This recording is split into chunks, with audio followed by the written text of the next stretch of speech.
let's talk Masters. All right, the best weekend in golf.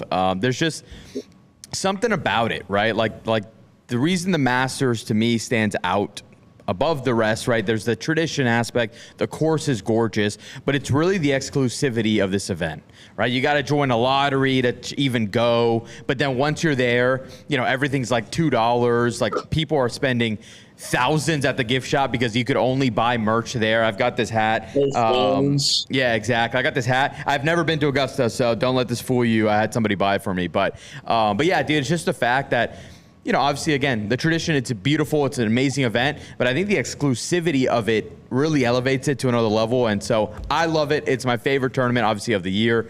It's very easy to say that. But, you guys, like, what are your thoughts on just the Masters? Would you guys have any interest of going to Augusta? Like, you know what I mean? Like, would you guys go? I don't know, like, how big of golf fans you are, but I feel like even if you're not a diehard golf fan, like, that's a place you got to be. Right.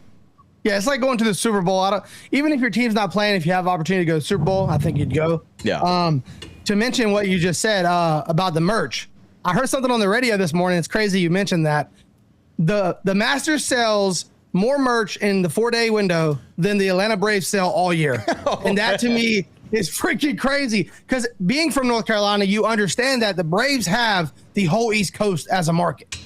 And the Braves, people that don't even watch baseball wear Braves hats on the East Coast. That's kind of a thing. So to think that they have like a 7-state window for a whole year, and the Masters, because it's strategic, like you said, you can't get it online. You can't buy it outside of there. Maybe some knockoff stuff. People go crazy for that 4 days. And like you said, you'll send someone money to get you a hat, to get you a shirt. And that was insane. More sales for merch in 4 days than a whole season for the Atlanta Braves. Yeah, that's nuts.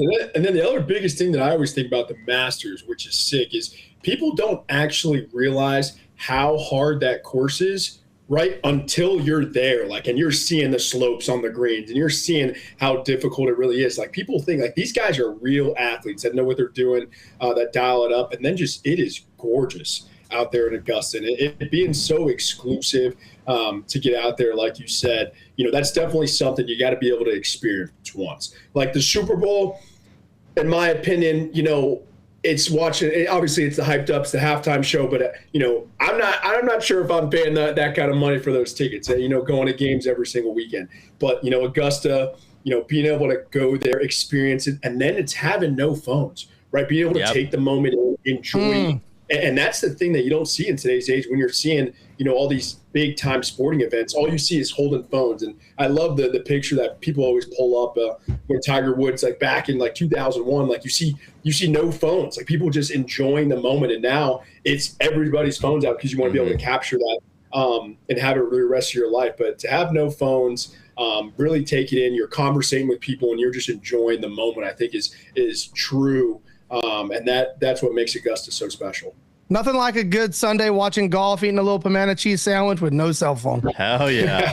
Hell yeah. No, but that's such a great point. And they're like really, really strict with it, right? Like there was a story that came out this week of I forgot his name, but there's a past champion, a member at Augusta who was just kicked out this week because he broke the phone policy. Like that, like they are as strict gets there. And it's cool. Like you mentioned, you don't get that anymore. You don't get that exclusivity anywhere else. Like, yeah, you can, it's cool because, you can bring like your phone, not your phone, your camera. I think it's a disposable camera. It's like the only thing that's allowed in there. So like you can take, pictures for yourself and you have it, but like, yeah, you're not posting live, here at Augusta. Like it just, if you're there, you are there. And there's nothing else in the world that you're so disconnected really. Cause you can't use your phone. So like God knows what happens. Like you can pull up to Augusta and check your phone 10 hours later and like, just, the world can be completely different when you enter Augusta, but that's the point.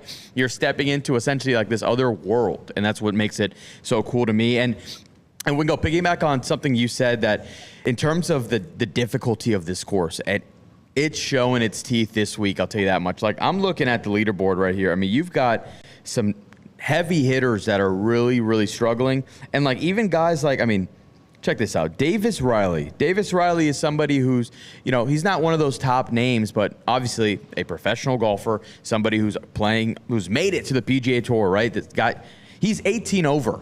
and he's not even through day 2. Like, that's how difficult this course is. So it's just, I love seeing it. For me, I love tournaments and courses that make these guys really hurt. Like, really, like, these are the best of the best, right? Of course, you love, seeing these guys birding, but like, when you see that happening at a course like Augusta, it means even more, because you see how many guys are struggling right now to even just finish a good round. Like, you've got guys like McIntyre, who finished, like, I think 8 over yesterday. And like, these guys who are playing really well going to Augusta, and it's going to give you the ultimate test. Those greens are fast. They are even no 3-footers are safe at Augusta. So I think that just adds to it. It's so awesome. So, and that's how I feel on every single course. It's 18 over day 1.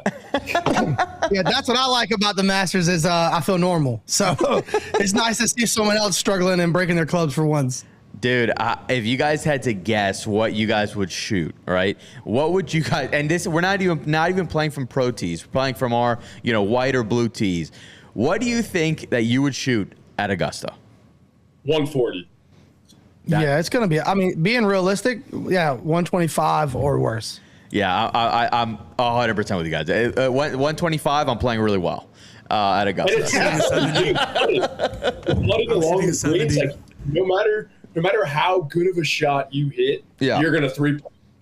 Exactly. It's a good point. Like, dude, I also like the thing about how, like, the course changes throughout the day, and like, you have to account for that. Like, the greens in the morning might be slower than when the sun's been out for a few hours and you're playing 2 o'clock. You played morning yesterday. Now you're playing the evening round. The greens are a lot faster because they've been under the sun all day. So it's crazy. A lot of stuff they got to remember and factor in and keep account of. Oh yeah. So let's talk a little bit about how day 1 went. Like Bobby mentioned, Rory is at the top. He's tied with Sam Burns at 5 under. Rory, defending champion, finally got the monkey off his back last year. Completed the Grand Slam.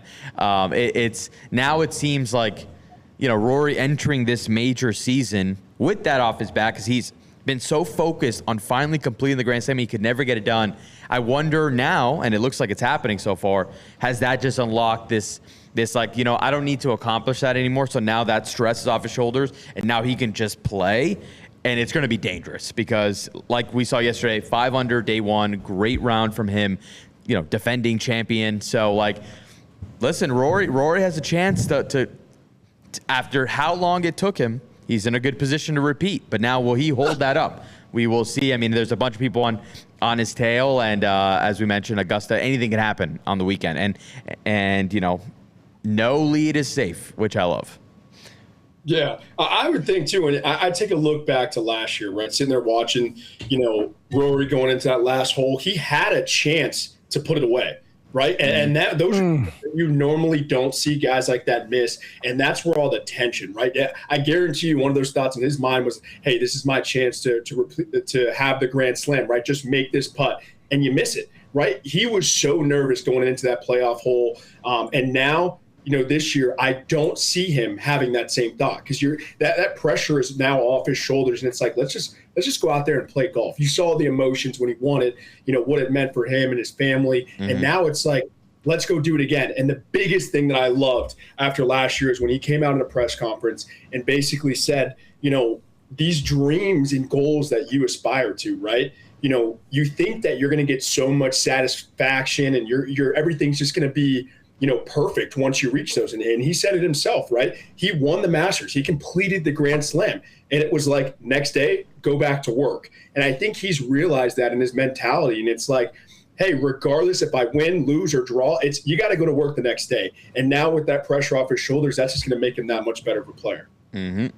I'm with you 100% on that. And, they actually, another kind of cool element to the Masters that kind of plays on what you just mentioned, in the sense of, like, obviously Rory getting that off. So I don't know if you guys had a chance to see, like, not the document. I guess it's kind of a documentary that they made about Rory's, Masters win last year, and it's on the Masters app. The Masters do such a great job on obviously building upon, the tradition, but the content that they put out, because nobody else could essentially put out content on their app. And they actually had a great Rory, like, documentary, and that, I think you nailed on the head. Like, let's see, like, it seems like, that pressure's kind of off him now. He did something that was so hard, and he's going to be scary, man. And for me, like, I'm not a Rory guy in the sense of, like, he's not, like, I'm not rooting for him to win every tournament. Not that, like, because I'm a teams guy, right?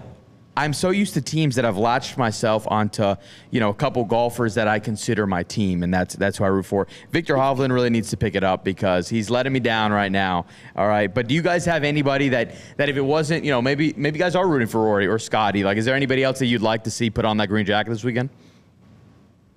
I'll tell you that I'm more of a Rory fan now because he's got that Wagyu filet mignon on his menu. That made me a little bit more fired up for him. But I think Bryson is the guy that I really just want to see, right? He's so electric. Watching him live, what he can do, with the ball and everything that, I saw something that talks about he's the scientist, right? I think he's got a 3D printed club out there. Yeah, he does.